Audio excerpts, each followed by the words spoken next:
What if I told you there was once a kingdom so powerful that it controlled vast territories, a civilization that built an empire through military strength, trade, and diplomacy? This was the Oyo Empire, one of the most influential and advanced African states in history. Its kings ruled with divine authority, its warriors were feared across West Africa, and its cultural legacy still shapes the modern world today.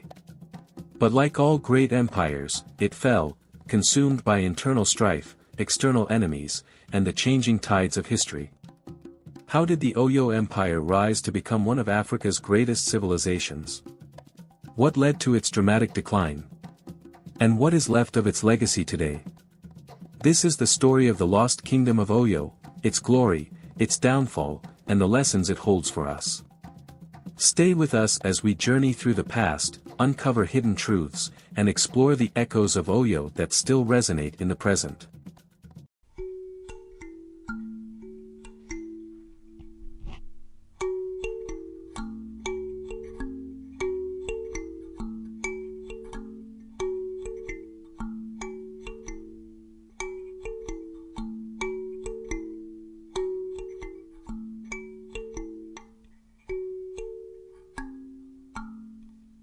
The origins of the Oyo Empire can be traced back to the 14th century, in what is now southwestern Nigeria.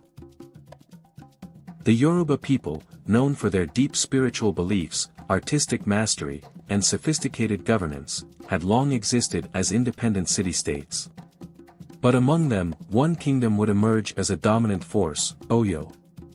The foundation of Oyo's power was laid by Oranian, the son of Oduduwa, the legendary progenitor of the Yoruba race. According to oral traditions, Oranian was a great warrior who, after leaving Ife, settled in a region rich in fertile land and strategic advantages. This settlement, Oyo Isle, became the nucleus of what would grow into a mighty empire. Oyo's location was crucial. It lay in the Savannah region, allowing it to maintain cavalry units that no other Yoruba kingdom could match. Horses, introduced through trade with the north, became the empire's key military asset. This advantage allowed Oyo to dominate surrounding territories, expanding its influence far beyond its original borders. But military strength alone was not enough. Oyo developed a unique political system, one that ensured stability and longevity. Unlike many absolute monarchies of its time, Oyo had a complex and highly structured political system. At the center was the Alafin, the king, who was seen as a divine ruler. But the Alafin was not all-powerful, his decisions were checked by the Oyo Messi, a council of influential chiefs. The Oyo Messi had one crucial responsibility, to ensure that the king ruled wisely. If an Alafin became tyrannical or unfit to rule, they could send him a symbolic message, a calabash filled with parrots' eggs. This was a clear sign. He was expected to commit suicide, preserving the dignity of the throne. This balance of power prevented dictatorship and helped maintain stability for centuries. The empire also had a well-organized provincial system, with regional rulers, called Agil, governing conquered territories on behalf of Oyo. Through this administrative brilliance, Oyo was able to rule not just through force, but through diplomacy and efficient governance. By the 17th and 18th centuries, Oyo had reached its peak. It was no longer just a Yoruba kingdom, it was a vast empire that controlled trade routes stretching from the Niger River to the Atlantic coast. Oyo was a major player in trans-Saharan and Atlantic trade. The empire exported ivory, kola nuts, textiles, and sadly, enslaved people. This involvement in the slave trade brought immense wealth, but also sowed the seeds of internal conflicts that would later contribute to its downfall. Oyo's military dominance was unmatched. It had a professional army, including the feared Eso, an elite warrior class trained in cavalry warfare. With their swift horses and strategic battle formations, the Oyo army crushed rebellions and expanded the empire's influence across present-day Nigeria, Benin, and Togo. Culturally, Oyo was a beacon of Yoruba traditions. Its religious practices, artistic expressions, and governance model influenced not only Yoruba-speaking regions but also communities in the African diaspora. Today, elements of Oyo's culture can still be seen in Afro-Caribbean religions such as Santeria in Cuba and Candomblé in Brazil. No empire lasts forever. By the 19th century, cracks had begun to appear in the once mighty Oyo Empire. Several factors contributed to its collapse. 1. Internal struggles and corrupt leadership. As the empire grew, maintaining control over distant territories became increasingly difficult. Corrupt and weak Alafins lost the respect of the Oyo Messi, leading to internal power struggles. Rebellions broke out as rival factions sought to control the throne. 2. The Fulani Jihad and external threats.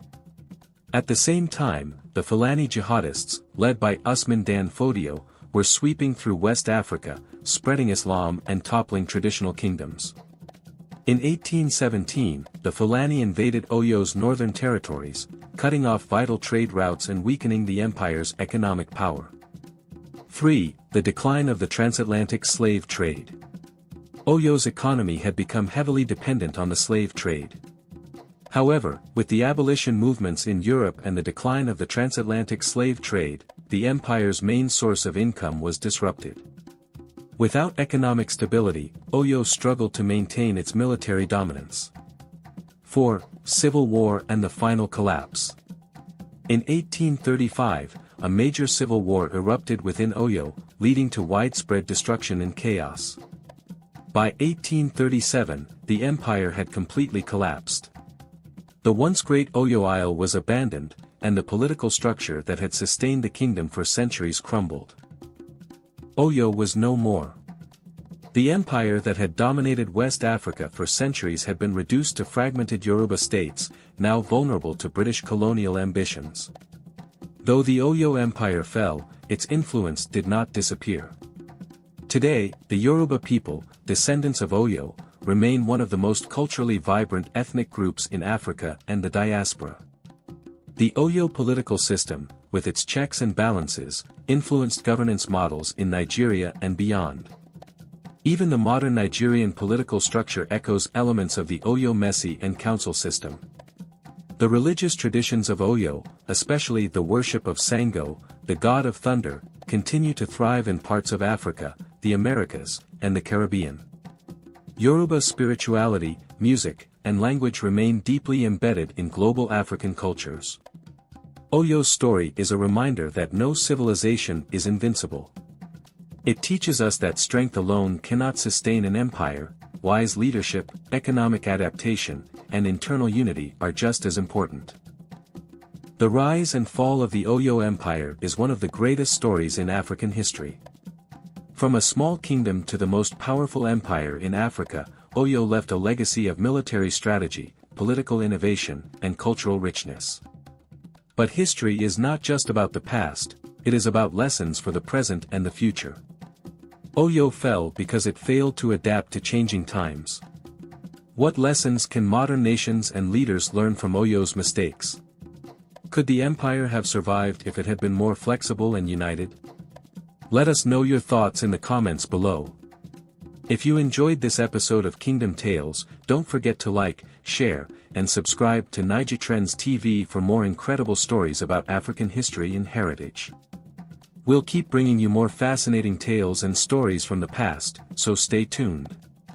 Until next time, keep exploring history, and stay curious. Bye for now.